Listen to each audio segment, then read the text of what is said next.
Hello guys, welcome back to the channel and I hope आप सब लोग काफी ज्यादा अच्छे होंगे। तो आज की वीडियो में भाई आपके लाखों रुपए बचवाने वाला आज बात करने वाले हैं कि अगर आप कोई कार खरीदने जा रहे हैं तो किस तरीके से फीचर्स चूज करें।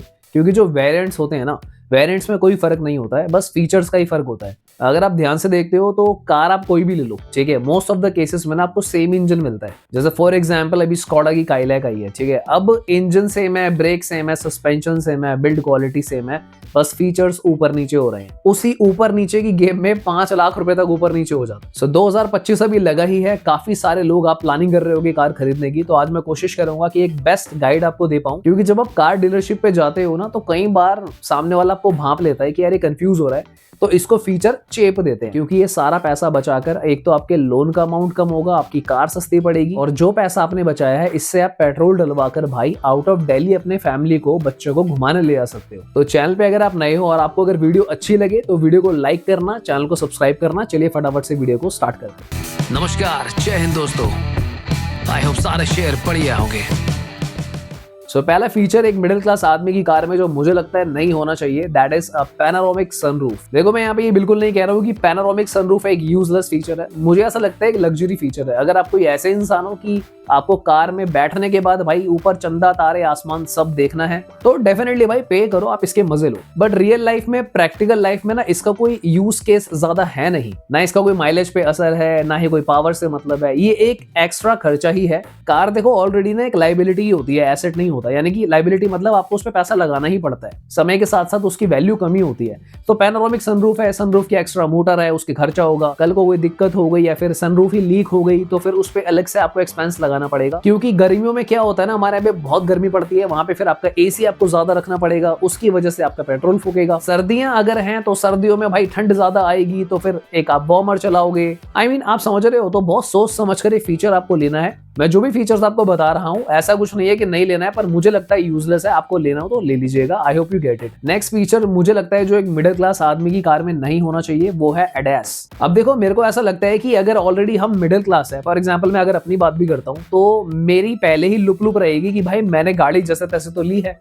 मैं तो लोन भी भर रहा हूं, तो मैं ऑलरेडी कार बहुत संभाल कर चलाऊंगा। ऊपर से स्पेशली अगर आप शहरों में ज्यादा रहते हो और आपका हाईवे कम है तो भी ये यूजलेस फीचर है। क्योंकि अगर आप इंडिया की कंडीशन देखते हो, ट्रैफिक सिचुएशंस देखते हो, तो एडैस प्रॉपर्ली ऑपरेट नहीं करता है। और साथ ही मैं आपको ये भी बता दूं कि एडैस, पैनोरामिक सनरूफ ज्यादातर एक कॉम्बिनेशन में ही आता है। तो ये वाला जो वेरिएंट होता है ना, ये आराम से भाई 2 से 3 लाख रुपए तक का डिफरेंस आपकी कार में ले आता है। सो अगर आपकी ड्राइविंग स्किल्स ऑलरेडी काफी ज्यादा अच्छी है तो आपको एडैस की नीड नहीं है। पर आप एडैस सिर्फ इसलिए ले रहे हो क्योंकि आपकी ड्राइविंग स्किल्स ठीक नहीं है, तो मैं आपको रेकमेंड करूंगा आप पहले भाई 10,000 रुपए लगाओ, चाहे 2 महीने का टाइम दो, अपनी ड्राइविंग स्किल्स को इंप्रूव कीजिए। 360 कैमरा भी काफी सफिशिएंट होता है, उससे ही आपका काम हो जाना चाहिए। सो इसीलिए मुझे लगता है कि एडैस की नीड भी एक मिडिल क्लास आदमी को बिल्कुल नहीं। नेक्स्ट फीचर जो मुझे लगता है एक मिडिल क्लास आदमी की कार में ज्यादा वैल्यू नहीं देता है, वो है रेन सेंसिंग वाइपर, जिसमें वो ऑटोमेटिकली वाइपर को स्टार्ट कर लेता है। अब नॉर्मल कार्स में क्या होता है, हम जैसे लोग गरीब लोग क्या करते हैं, भाई बारिश आती है तो हम उसकी इंटेंसिटी को सेट कर लेते हैं कि भाई अगर धीरे बारिश आ रही है तो 1 पॉइंट पे कर दिया, थोड़ी तेज हुई तो 2 पे कर दिया, उससे तेज हुई तो 3 पे 4 पे कर दिया। अब जो रेन सेंसिंग वाइपर होता है ना, वो कई बार जो बारिश की सेंसिटिविटी है ना उसको एक्यूरेटली जज नहीं कर पाता है। मेरे कहने का मतलब ये है कि उसको डिसाइड कर पाना है कि कितनी पावर से वो फ्लोट कर रहे हैं यहाँ वहां और कितनी बारिश गिर रही है।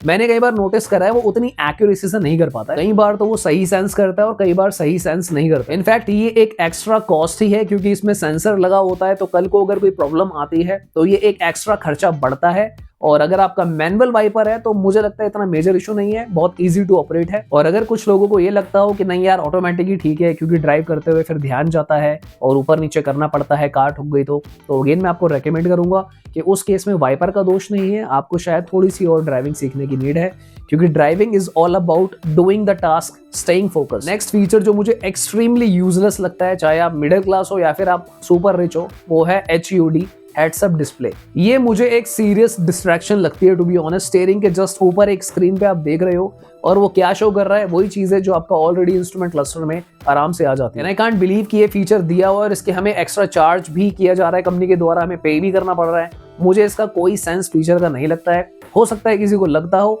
पर मेरे अकॉर्डिंगली एक मिडिल क्लास इंसान की कार में कोई भी इनपुट ऐड नहीं करता। नेक्स्ट फीचर जो मुझे लगता है कि कार में ज्यादातर यूजलेस है, स्पेशली मिडिल क्लास आदमी की, वो है क्रूज कंट्रोल।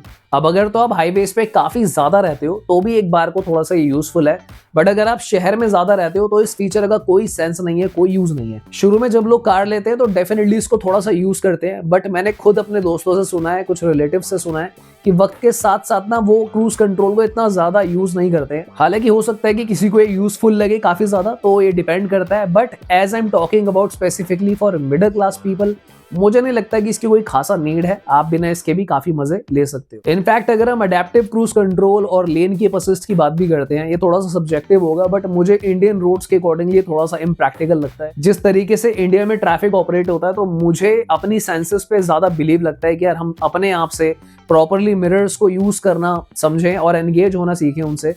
अब मे भी हो सकता है कि कुछ लोग मेरी बात से सहमत ना हो, तो मैं आपको बता दूं कि देश में ऑलरेडी लाखों कार्स ऐसी चल रही हैं जिनकी कार में आज भी ना ही 360 कैमरा है, ना ही कोई क्रूज कंट्रोल है, ना कोई अडेप्टिव कंट्रोल है, ना ही कोई ब्लाइंड स्पॉट मॉनिटर है। और ये लोग भी काफी अच्छी कार्स चलाते हैं। कुछ बेवकूफ जरूर हैं, पर उनका रेशो कम है, क्योंकि अगर रेशो ज्यादा होता तो दिन रात भाई सिर्फ एक्सीडेंट ही हो रहे होते। पर मुझे ऐसा लगता है कि 10% लोग एक्सीडेंट करते हैं, 90% लोग जो है अच्छी कार चलाते हैं, जिनमें से ऑलमोस्ट 75% लोगों की कार में ये फ्यूचरिस्टिक फीचर्स नहीं है। नेक्स्ट चीज जो मुझे लगता है एक मिडिल क्लास आदमी की कार में ज्यादा वैल्यू नहीं ऐड करती है, वो है वायरलेस चार्जिंग। अब अगर आपके पास वायरलेस फोन है तो डेफिनेटली आपके लिए यूजफुल है, आप अपनी कार में वायरलेस चार्जिंग का ऑप्शन लीजिए। पर कई बार लोग ना इसको कैलकुलेट ही नहीं कर पाते कि यार मेरे पास तो वायरलेस फोन ही नहीं है, so do I even need a wireless charger. So maybe what I am trying to tell you, कई बार ना आप कोई ऐसा वेरिएंट पिक कर लेते हो जिसमें वायरलेस चार्जर साथ में ही आता है, और ज्यादातर ये अपर वेरिएंट्स में ही मिलता है। तो मेरी सलाह आपको यही रहेगी कि अगर उस वेरिएंट में एक आध फीचर आपको छोड़ना पड़े और आप नीचे आ पाओ, तो वो ज्यादा समझदारी होती है। अगर आप इसलिए वायरलेस चार्जर ले रहे हो कि यार मेरे पास तो नहीं है, पर मैं टशन मारूंगा, मेरे यार दोस्तों के पास तो है, वो बैठेंगे वो लगा लेंगे, तो ये बहुत ही ज्यादा स्टूपिड होने वाला है। And I will again repeat कि मैं आपको ऑलरेडी बता रहा हूँ, ये सब्जेक्टिव है वाला फीचर। अगर आपके पास personally being a car owner, being a car driver, wireless phone है और आप उसको चार्ज करना चाहते हो तो ठीक है एक बार को, पर फिर भी मैं आपको सलाह दूंगा कि भाई जो ट्रेडिशनल आपका चार्जर है उससे चार्ज करो, मजे लो, तो ज्यादा वैल्यू ऐड होता है। या फिर सोच कर देखो, 500-700 रुपए का चार्जर आता है, आप केबल लगा के चार्ज करो, हजारों रुपए एक चार्जर के लिए कार में देना क्या आपके लिए वर्थ इट है? नहीं है। लोन पे आपके क्या फर्क पड़ रहा है, कितना लोन ऊपर करा रहे हो, उस पर इंटरेस्ट कितना बढ़ रहा है, ये सारी चीजें कैलकुलेट कर। नेक्स्ट कुछ फीचर्स हैं जिनके बारे में मैं बात करने वाला हूं जो मुझे यूजलेस लगते हैं। हालांकि ये थोड़ी सी स्टाइलिंग ऐड करते हैं, बट मुझे मिडिल क्लास आदमी की कार के हिसाब से यूजलेस लगता है। इसमें पहला फीचर आता है एम्बिएंट लाइटनिंग। ये कोई प्रैक्टिकलिटी यूज नहीं करता है, ये बस एक शो ऑफ करने वाली चीज है। रात को अपनी कार को नीला नीला कर लो या फिर गुलाबी गुलाबी कर लो, उसको लेके घूमो। ये एक लिमिट तक में भी जो यंगस्टर्स हैं, मेरे भाई टीनेजर्स हैं, उनको ज्यादा लुभाएगा। तो कितना इंपॉर्टेंट है आपके लिए, अगर आप एक फैमिली मैन हो या फिर एक रिस्पॉन्सिबल आप एडल्ट बन रहे हो, वक्त के साथ साथ आपका दिमाग ये कहता है कि भाई मैं 1.5-2 लाख फीचर पे बचा के उसकी एफडी कराता हूं तो मेरा पैसा बढ़ता है, तो उस हिसाब से सोचो। साथ ही में मैं बात करने वाला हूं प्रीमियम साउंड सिस्टम की। प्रीमियम साउंड सिस्टम से मेरे कहने का मतलब ये है, जो आजकल ट्रेंड चल रहा है कि कंपनीज खुद ही आपको भाई 7 स्पीकर, एक वूफर, ट्विटर सब लगा के दे रहे हैं। अब ज्यादातर ये भी आपको ना टॉप मॉडल में लग कर आ रहा है। तो अगर तो आप एक म्यूजिक एंथुसियास्ट है, ऐसे म्यूजिक एंथुसियास्ट, आपको सब पता है कि भाई बेस, मिड, ट्रिबल, हाई फ्रीक्वेंसीज कैसे कैसे ऑपरेट करती हैं। जो म्यूजिक आप सुन रहे हो भाई, कौन सा जॉनरा सुनते हो आपको सारी नॉलेज है म्यूजिक की, और आप हाईवेज पे फुल वॉल्यूम करके या फिर बढ़िया तरीके से शहरों में आवाज करके घूमना चाहते हो, उस केस में आप बिल्कुल खरीदिए, क्योंकि आपका शौक है, आप गाड़ी ले रहे हो। अगर आप सिर्फ इसलिए इसे ले रहे हो कि भाई कार में लगा हुआ आ रहा है, तो मुझे कोई समझदारी यहाँ पे इस फीचर को लेने में नहीं लगती है। नॉर्मल 4 स्पीकर जो होते हैं काफी सफिशिएंट होते हैं ऑलरेडी कार के हिसाब से, आम आदमी के हिसाब से। दोस्तों अगर आपने अभी तक सब्सक्राइब नहीं करा है तो प्लीज सब्सक्राइब कर लेना। और जो नेक्स्ट फीचर मुझे लगता है एक मिडिल क्लास आदमी की कार में ज्यादा वैल्यू नहीं ऐड करता, वो हो जाता है इलेक्ट्रिकली सीट हाइट एडजस्टमेंट, या फिर इलेक्ट्रिकली जो सीट हम ऊपर नीचे आगे पीछे करते हैं। एक तो देखो ये ना, मतलब इससे आप अपने पैसे बचा सकते हो, टाइम कंज्यूमिंग भी है, ये बहुत धीरे धीरे आगे होगा पीछे होगा, मैनुअली जो है ज्यादा फास्ट ऑपरेट होता है। हालांकि एक प्रीमियम फीचर है, आपको बहुत ज्यादा ही नीड हो तभी लेना, अगर नीड नहीं है तो कोई खासा फर्क नहीं पड़ता है। मैनुअली भी ऊपर नीचे कर सकते हो, उसका पैसा बचाओ आप, उससे अपना कार की ओवरऑल वैल्यू का जो रेट है कार का कम करो, इंटरेस्ट रेट कम हो जाएगा आपका, जो पैसा वेरिएंट पे बचेगा उससे भाई पेट्रोल खरीदो, डीजल खरीदो या सीएनजी खरीदो। नेक्स्ट फीचर है दोस्तों वेंटिलेटेड सीट्स। हालांकि ये थोड़ा सा यूजफुल जरूर है, एक सर्दी का एहसास कराने के लिए आपको गर्मी में, बट मुझे लगता है इसके बिना भी आप कार चला सकते हो। ऐसा कुछ नहीं होता है कि जिन कार में वेंटिलेटेड सीट्स नहीं होती उनमें कूलिंग नहीं होती।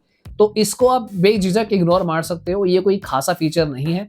अगर आपको जो वेरिएंट पसंद आया है बिल्कुल मतलब आपको लेना ही है, सारे मनपसंद के फीचर आ रहे हैं, उसके साथ में आ जाए वेंटिलेटेड सीट्स तो अच्छी बात है, पर ज़बरदस्ती इसमें पैसा फंसाने का कोई सेंस नहीं है।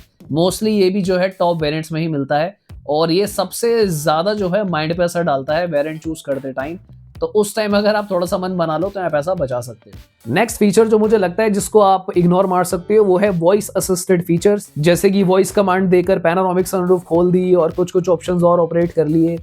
इसमें काफी सरदर्द है, कई बार वॉइस रिकॉग्नाइज हो रही है, नहीं हो रही है, टाइम कंज्यूमिंग भी। अगर तो ये आपका जो करंट वेरिएंट आपने चूज करा है उसमें ऑलरेडी आ रहा है तो ठीक है, पर एक्स्ट्रा पैसे देकर इस पे जाने में कोई भी समझदारी मुझे यहाँ पे नजर नहीं आती। नेक्स्ट चीज जो मुझे लगता है कि कार में बहुत ज्यादा वैल्यू ऐड नहीं करती है वो है लेदर सीट्स। अगर आपको इसका एक्स्ट्रा पे करना पड़ रहा है, स्पेशली आप इसके लिए ऊपर के वेरिएंट में जा रहे हो, तो मुझे कुछ ज्यादा समझदारी लगती नहीं है। इनकी मेंटेनेंस थोड़ी सी कॉस्टली पड़ती है, टाइमली इनको पॉलिश वॉलिश करवाओ, बढ़िया से मेंटेन रखो। गर्मियों में ज्यादा गर्म हो जाती हैं तो थोड़ा सोच समझकर आपको लेदर सीट्स के साथ ऑपरेट करना चाहिए। लेकिन अच्छी लुक ऐड करता है, दिखने में अच्छा लगता है, बट मुझे ऐसा लगता है कि नहीं भी हो तो कोई प्रॉब्लम नहीं होती है। जो नॉर्मल रेक्सीन की सीट्स होती हैं वो भी आराम से यार 5-5 साल तक लोगों के काट देती। लास्ट फीचर जो मुझे लगता है कि एक कार में बहुत ही ज्यादा वैल्यू ऐड नहीं करता, अगर मैं एक VFM फैक्टर की बात करूं, वो है एलॉय व्हील्स। अब जिनकी कार में एलॉय व्हील्स होते हैं, नो डाउट काफी अच्छी लगती है कार, एक अच्छी लुक ऐड करती है, बट इसका मतलब ये बिल्कुल नहीं है कि जो ऑलरेडी आपको स्टील व्हील कार के अंदर लगा आ रहा है उसके अंदर कोई प्रॉब्लम है। तो किसी के कहने पे अगर आप ये करवा रहे हो कि एलॉय लगवा लो भाई, बढ़िया लगते हैं, मजा आता है, तो इसमें कोई समझदारी नहीं है। हाँ, अगर आपको खुद का मन है, आपके भाई अंदर से आवाज आती है कि मैंने यार कार खरीदी है तो यार मैं चाहता हूँ मेरी कार में एलॉय व्हील हो, तो चलो 40,000 रुपए लगा देते हैं, तो वहां तक ठीक लगता है। इसकी अच्छी बात है कि ये भी है कि ये काम आप बाहर से भी करवा सकते हो और ये एक ऐसा काम है जिसमें इंश्योरेंस कंपनी को कोई सरदर्द नहीं होता है। यानी कि अगर आपने एलॉय व्हील्स लगवाए कोई भी वेरिएंट लेके तो कोई प्रॉब्लम नहीं है। तो ये फैसला तो आप बाद में भी ले सकते हो। तो एलॉय व्हील वाला जो है मैंने इसलिए लास्ट में रखा है, ये सब्जेक्टिव है कि एलॉयस आपको लगवाने हैं या फिर नहीं लगवाने। सो अगर हम बात करें कंक्लूजन की कि जो आपका एलॉय व्हील्स होता है हैंडलिंग भी इंप्रूव करता है, थोड़ी सी माइनर फ्यूल एफिशिएंसी पे फर्क डालता है। इनफैक्ट अगर हम सस्पेंशन की बात भी करते हैं तो उस पर भी माइनर इंपैक्ट डालता है, जो कि पॉजिटिव साइड में होता है, क्योंकि जो एलॉय व्हील्स होते हैं उनका वेट जो है थोड़ा सा कम होता है अगर हम उसको स्टील व्हील से कंपेयर करते हैं। सो ये सारे कुछ एडवांटेजेस भी हैं, बट एज आई सेड सोच समझ कर लगवाओ अगर आपका मन करता है तो दोस्तों ये थी आज की वीडियो। अगर आपको वीडियो अच्छी लगी तो प्लीज कंसीडर सब्सक्राइबिंग। मिलते हैं दोबारा किसी और दिन। Thanks for watching, bye bye, take care.